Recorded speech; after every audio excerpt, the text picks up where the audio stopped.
The massive crystal dome of the Galactic Council stretched high above the gathered representatives, its transparent walls reflecting the light of 3 distant suns. Ambassador Jinho Park adjusted his black uniform jacket as he walked through the circular chamber, feeling the weight of countless alien eyes upon him. The air buzzed with tension as delegates from 4 to 7 different species whispered among themselves in languages that sounded like music, grinding stone, and electronic static. Jinho had been Earth's voice in this chamber for 8 years. He knew every face, every gesture, every political alliance that kept the galaxy's fragile peace intact. Today, however, something felt different. The usual pre-session chatter was quieter, more urgent. Even the massive Krulorian delegates, who typically bellowed greetings across the chamber, sat in unusual silence. The session began when the ancient Zephyrian elder raised her crystalline staff. Her translator device hummed to life, converting her melodic tones into words every species could understand. We gather today to address a growing threat to galactic stability.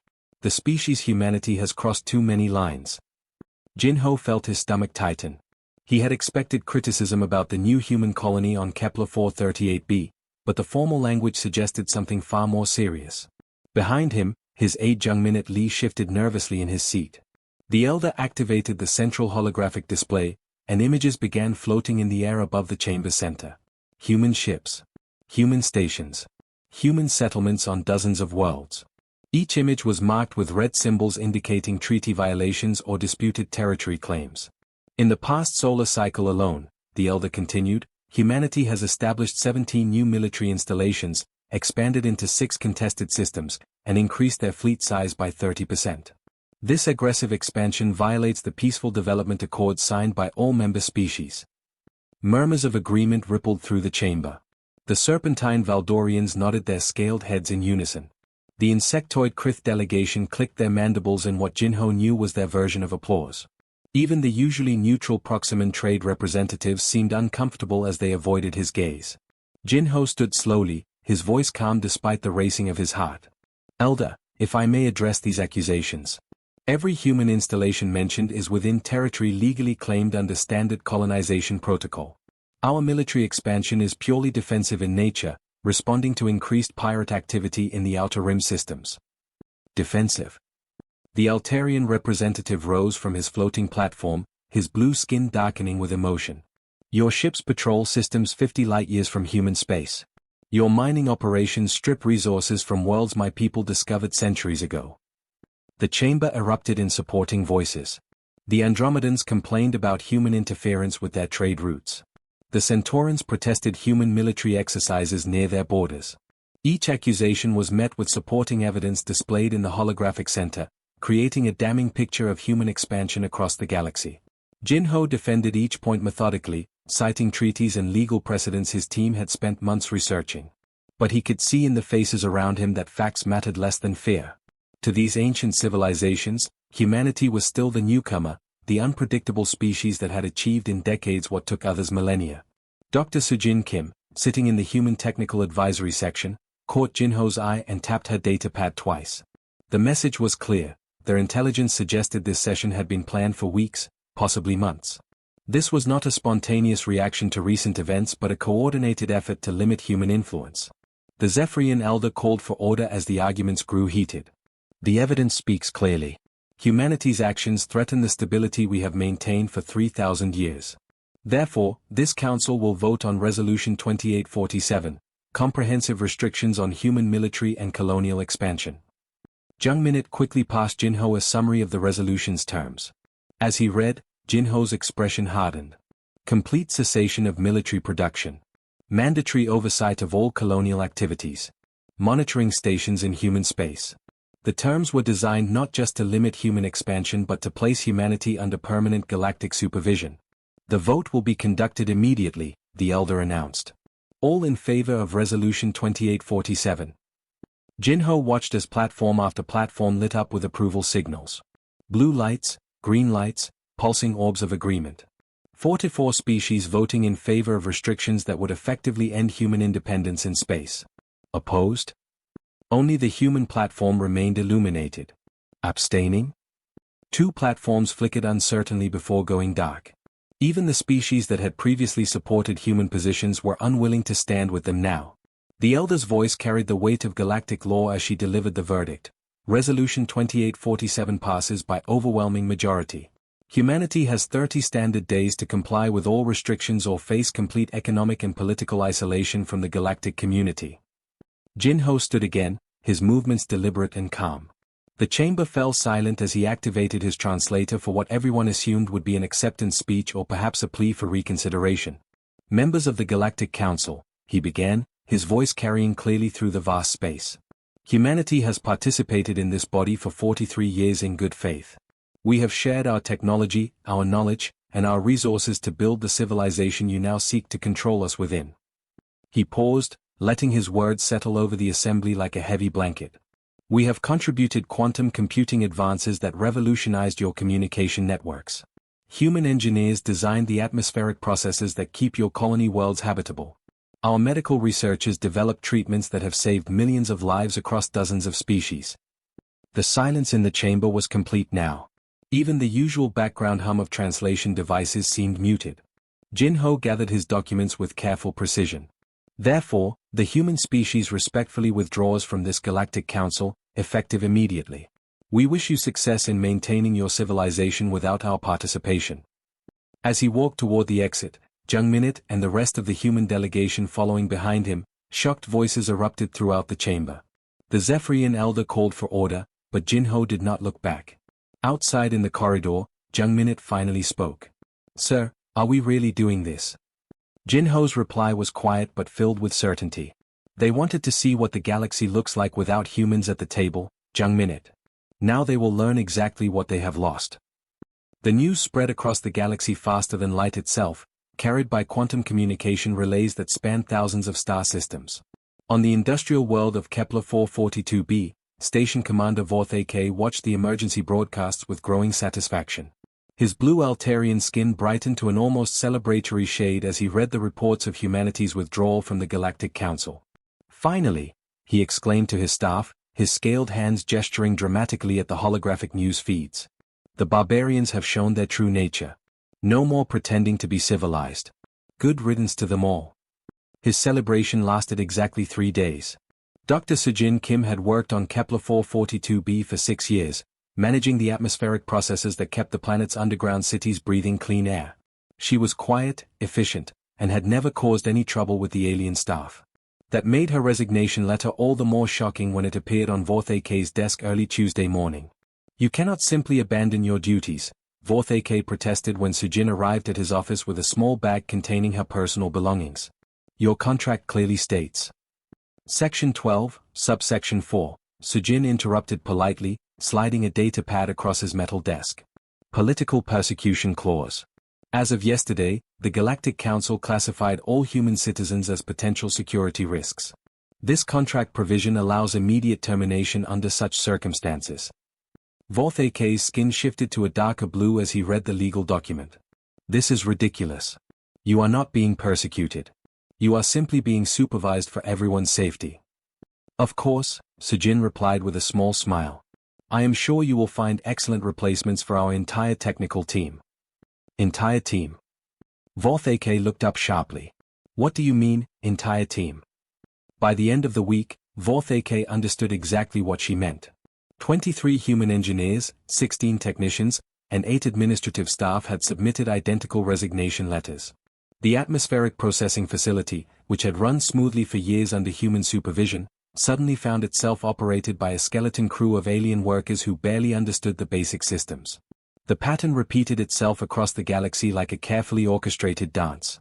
On Proxima Station, the bustling commercial district fell silent as human merchants quietly closed their shops.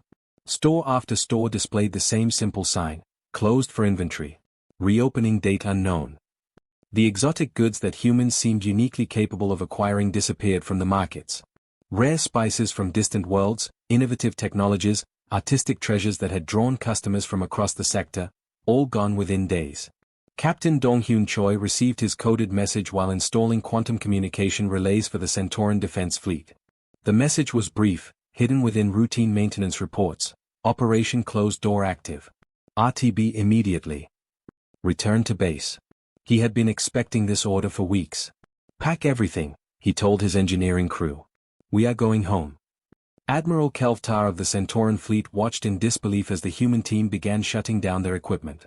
The installation is barely half complete. Our entire defensive communication network depends on these relays. I am sure your own engineers can finish the work, Donghyun replied professionally. All the specifications are in your computer database. What he did not mention was that the database would automatically delete itself in 72 hours, along with every other piece of human technical documentation in Centauran possession. The quantum locks built into human technology were about to activate, and only human technicians knew the bypass codes. Across the galaxy, similar scenes played out with mechanical precision. Human doctors treating alien patients in hospitals suddenly remembered urgent family emergencies back on Earth. Human teachers in galactic universities discovered their contracts had expired and needed immediate renewal that would require approval from the now hostile Galactic Council. Human cargo pilots found mechanical problems with their ships that could only be repaired at human facilities.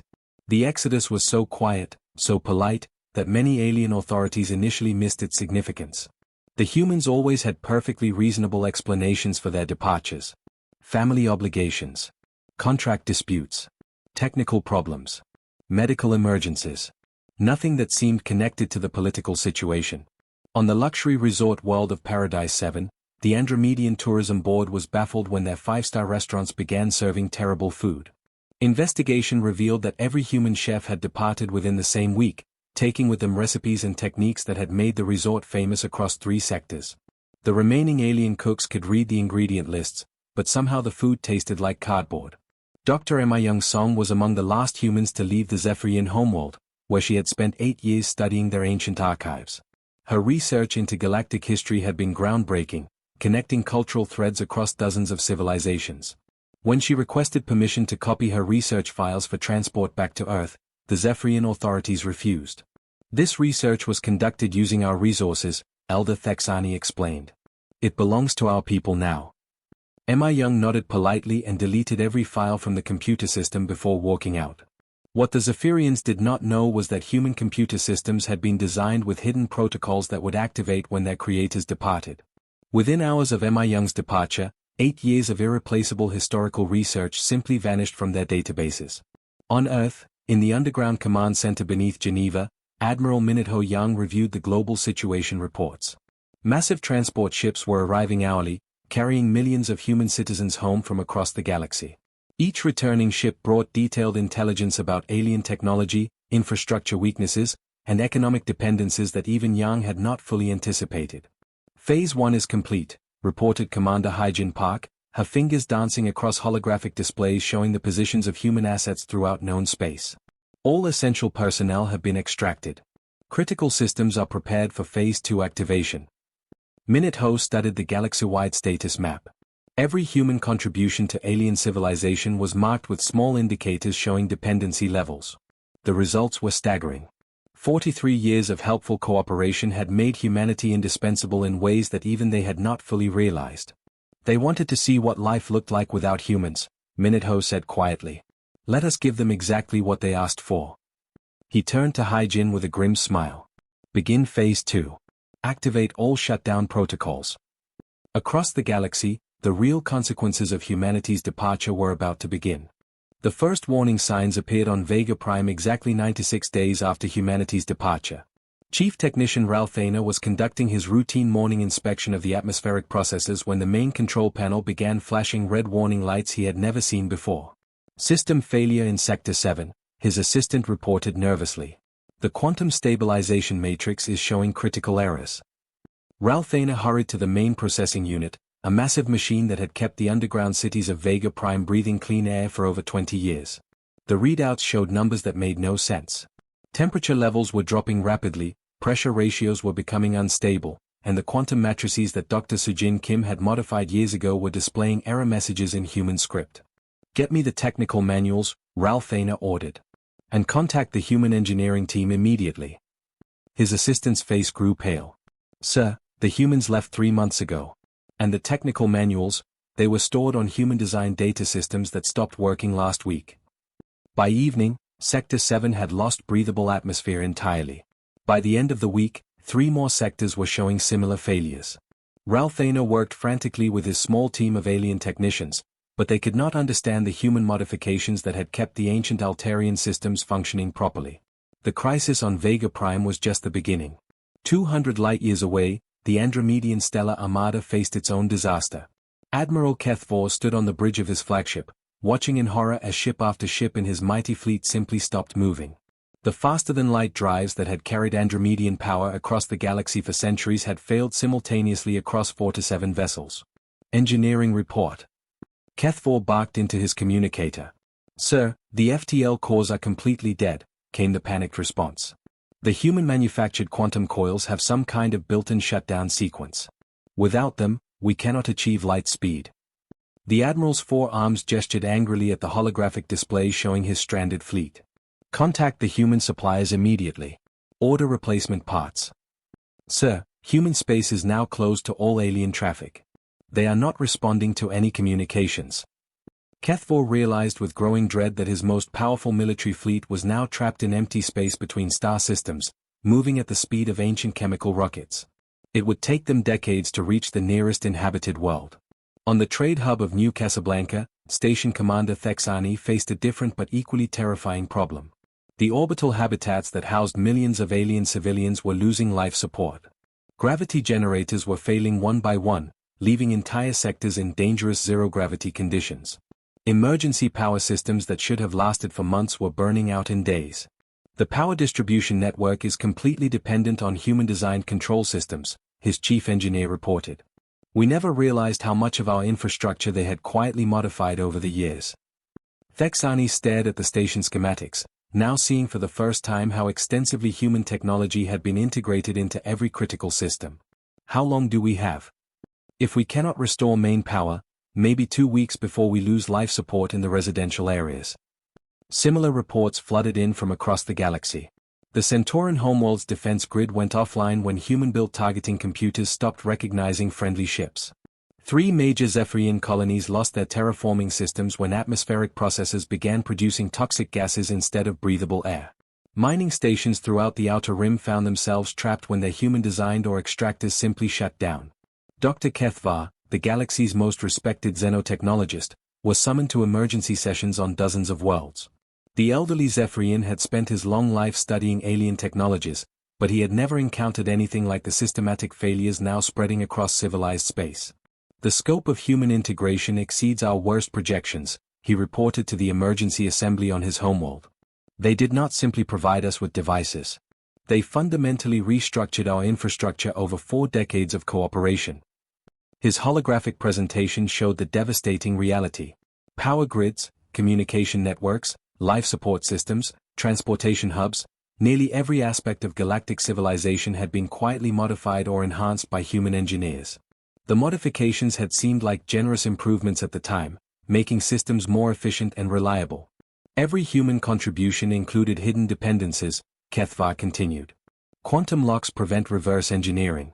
Self-destruct protocols activate when we attempt unauthorized access. The technology was designed to fail without regular human maintenance." The implications were staggering. The galaxy's most advanced civilizations were discovering that their technological superiority was largely an illusion. For decades, humans had been the invisible foundation supporting their achievements. On Altair Prime, Regent Kolvash watched his orbital habitats go dark one by one. The artificial worlds that housed billions of his people were losing power, atmosphere, and gravity. Panic was spreading through the population as they realized their mighty civilization was helpless without human technical support. "Send an emergency message to Earth," he ordered his communications officer. "Tell them we need immediate assistance." The reply came from Commander Boram Jin of the Human Emergency Response Corps. "We sympathize with your situation. Unfortunately, current Galactic Council sanctions prevent human personnel from operating in non-human space. Perhaps you should discuss this matter with your council representatives." As infrastructure failures cascaded across the galaxy, alien leaders began to understand the terrible scope of their mistake. Humanity had not simply participated in galactic civilization, they had quietly become its most essential component. The helpful engineers, the innovative technicians, the problem-solving specialists that alien governments had taken for granted were revealed to be the keystone supporting their entire way of life. The galaxy was learning a harsh lesson about the difference between dependence and cooperation. Without humans at the table, the table itself was beginning to collapse. And humanity was watching from their closed borders, waiting to see how long it would take for pride to give way to survival. The transmission that changed everything was intercepted by pure chance. Zephyrian intelligence officer Veldar was monitoring routine communication channels when his equipment picked up a coded human signal. The encryption was sophisticated, but not impossible to break. What he heard in that intercepted conversation would shake the foundation of everything the galaxy thought it knew about humanity. Captain Jae-sung Park of the Human Intelligence Corps was speaking to his team on a secure channel, unaware that alien listeners had cracked their code. His voice was calm and professional as he reviewed their 43-year operation.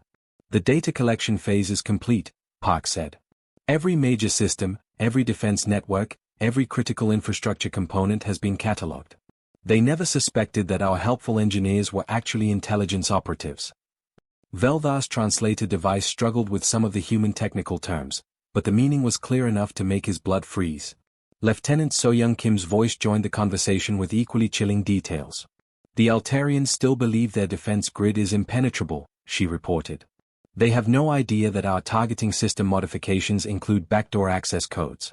Their own weapons cannot distinguish between enemy ships and civilian traffic without our control protocols."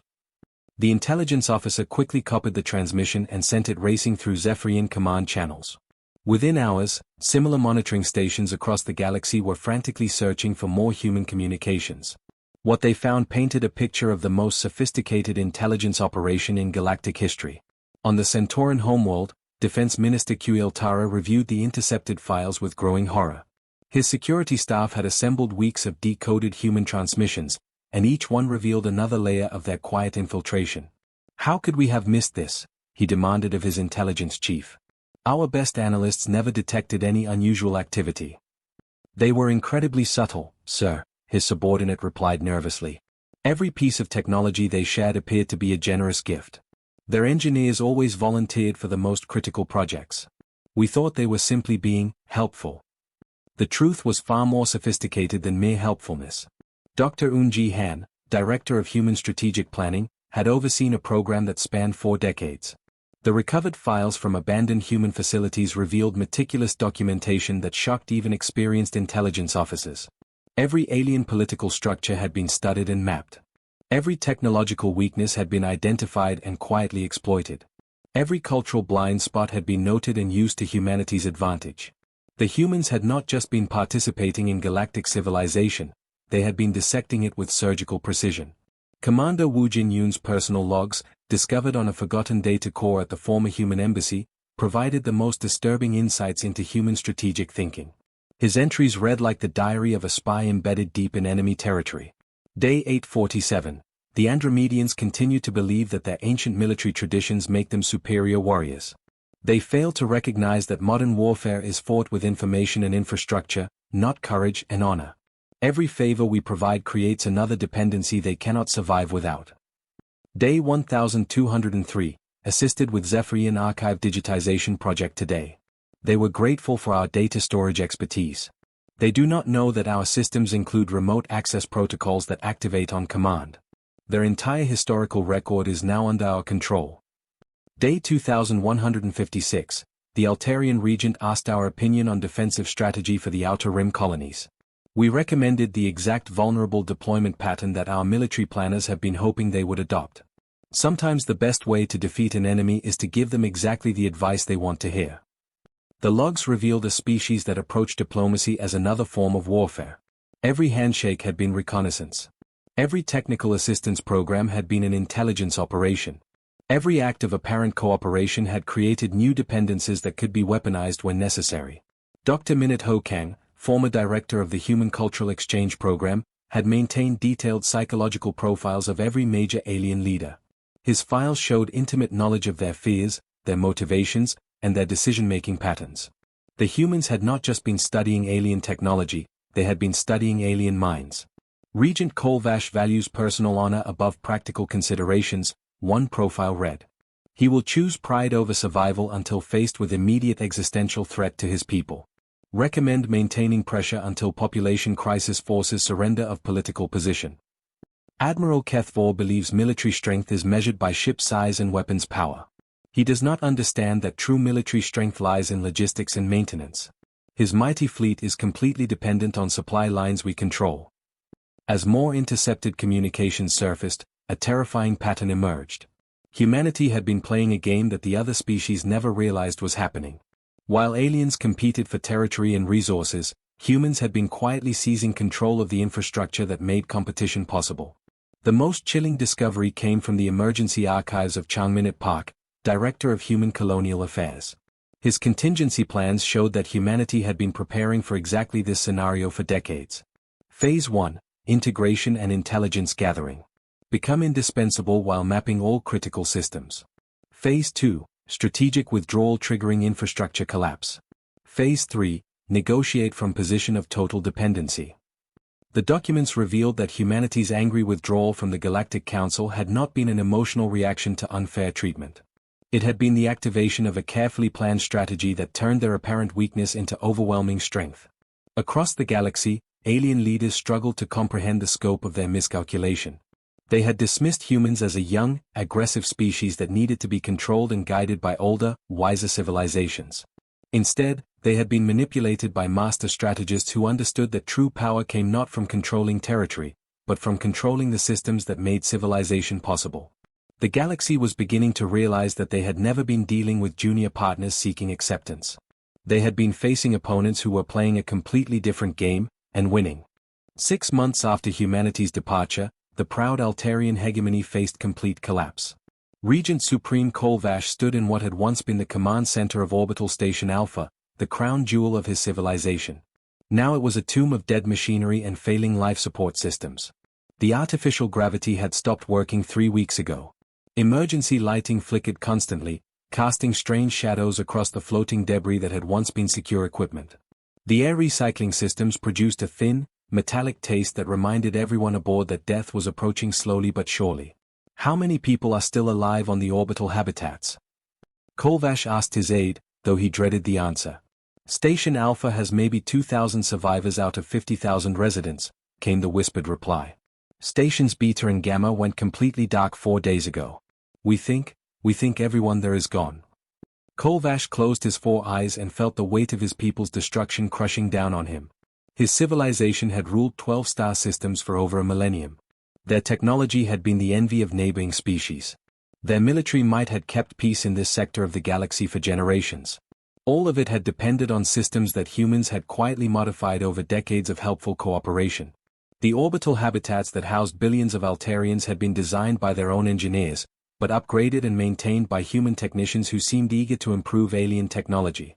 The improvements had worked perfectly for years, making the stations more efficient, more comfortable, more capable of supporting large populations. Now those same improvements were killing his people. Send the message, Kolvash finally whispered to his communications officer. The words tasted like poison in his mouth, but pride was a luxury his dying people could no longer afford. The transmission broadcast on all frequencies was simple and desperate. To the human species, the Altarian hegemony formally requests emergency humanitarian assistance. We acknowledge our previous errors in judgment regarding human autonomy. All terms are negotiable. Please respond immediately. Similar messages were flooding human communication networks from across the galaxy. The Centauran Federation, reduced to pre-spaceflight technology when their transportation systems failed, offered complete control over their richest mining worlds in exchange for basic life support repairs. The Andromedian military, once feared throughout known space, begged for help evacuating their stranded fleets before crews died in the cold vacuum between stars. The Zephyrian elders, who had initiated humanity's expulsion from the Galactic Council, discovered that their ancient archives had been completely wiped from digital storage. 40,000 years of accumulated wisdom, scientific knowledge, and cultural history had vanished overnight when human-designed storage systems activated their deletion protocols. On Earth, in the secure conference room beneath Geneva, Director Changminute Park reviewed the intelligence reports streaming in from across the galaxy. The small team of strategists who had planned humanity's greatest diplomatic victory worked quietly at their stations, monitoring the collapse of civilizations that had once considered humans to be dangerous primitives. The Kepler Mining Consortium has officially collapsed, reported Dr. Mi Young-song, her fingers moving across holographic displays showing real-time status updates from thousands of worlds. Their automated mining systems stopped functioning when our maintenance contracts expired. They are requesting immediate evacuation assistance for over 300,000 workers trapped on dead worlds. Chang Minute nodded grimly as he studied the galaxy-wide situation map. Red indicators marked system failures, yellow showed critical shortages, and green indicated the few remaining functional civilizations. The map was almost entirely red and yellow now. What about the council itself? He asked. Complete disarray, Ma Young replied. The remaining functional species are too busy dealing with their own survival crises to maintain any unified government. The council chambers on Nexus Prime lost power 2 months ago. The building is empty except for emergency caretakers. Chang Minute allowed himself a small smile. The Galactic Council that had voted to restrict human freedom no longer existed. The civilizations that had dismissed humans as helpful servants were discovering what the galaxy looked like without human participation. When the first alien delegation finally arrived at New Geneva, humanity's backup capital hidden in a remote star system, they found Director Hyun-Woo Nam waiting in a simple conference room. The contrast with the elaborate crystal chambers of the old Galactic Council was intentional and stark.